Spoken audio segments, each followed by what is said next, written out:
সহযোগিতা করবেন। ইনশাআল্লাহ আমাদের ডিজাইনও আমরা আপনাদের জন্য আমরা অনলাইনে এবং আমাদের সাইটেও আমরা দিয়ে দিব, আপনারা ডিজাইনও দেখতে পারবেন।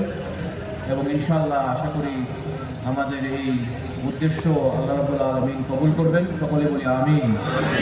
এবং অনেক ভক্ত আশিকার যারা দুনিয়াতে ছিলেন, এখন নাই, আমি আল্লাহর কাছে এবং মুর্শিদ কেবলাকেও অনুরোধ করব উনি যেন আল্লাহর কাছে ফরিয়াদ করে আজকে যারা এখানে হাজির হয়েছে সকলেই যেন এই মাজার শরীফের কমপ্লিশন দেখে দুনিয়া থেকে যেতে পারি, সকলে বলি আমিন আমিন ইয়া রাব্বাল আলামিন আমিন।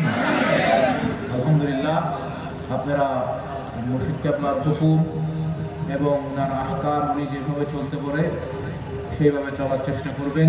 বিশেষ করে মাজার শরীফের বিষয়, এখানে অনেক মানুষের অনেক আশা, অনেক আকাঙ্ক্ষা, অনেক ভরসা, অনেক ভালোবাসা আছে।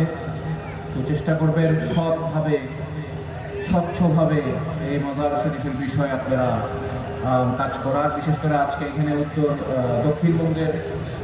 দক্ষিণবঙ্গের অনেক মানুষরা এসেছেন দূর থেকে। আপনারা চেষ্টা করবেন মুশকিলের সাথে যোগাযোগ রাখতে। আমরা মাজার উন্নয়ন কমিটি করা হবে, সেই কমিটিতেও বিভিন্ন এলাকার মানুষরা থাকবে, আপনারা তাদের সাথেও যোগাযোগ রাখবেন। খলিফাবৃন্দ ইনশাআল্লাহ আল্লাহ আমাদেরকে সফলতা দান করবেন। এবং মনে রাখবেন একটি কথা, ইমাম মালিক বলেছেন যে the caravan goes on but the dogs keep on barking।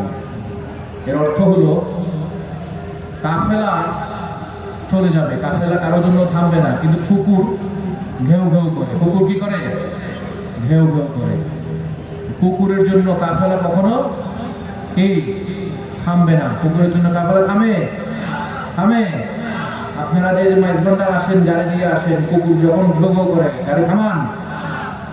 এইটি মনে রাখতে হবে যে আমাদের কাফেলা, এই বাবা সৈয়দ মাইনুদ্দিন আহমেদের কাফেলা কোনো কুকুরের ঘেউ ঘেউ, কোনো শয়তানের শয়তানি, কোনো মানুষের কথায় থামবে না, ঠিক আছে? আপনারা এটা মনে রাখবেন। উনি যাকে স্থলাভিষিক্ত করে দিয়েছে, ওনার হুকুম, ওনার আহকাম অনুযায়ী এই কাফেলা চলবে ইনশাআল্লাহ।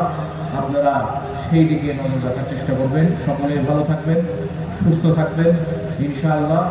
অনেকজনের সাথে, খলিফাদের সাথে 16 ডিসেম্বরে দেখা হবে আল্লাহ হায়াতে রাখলে সকলকে, এবং বাকিদের সাথে ইনশাআল্লাহ 27 মার্চ মহান 27 মার্চে দেখা হবে ইনশাআল্লাহ। সকলে ভালো থাকবেন, সুস্থ থাকবেন। আলহামদুলিল্লাহি রাব্বিল আলামিন। আসসালামু আলাইকুম ওয়া রাহমাতুল্লাহি ওয়া বারাকাতুহু।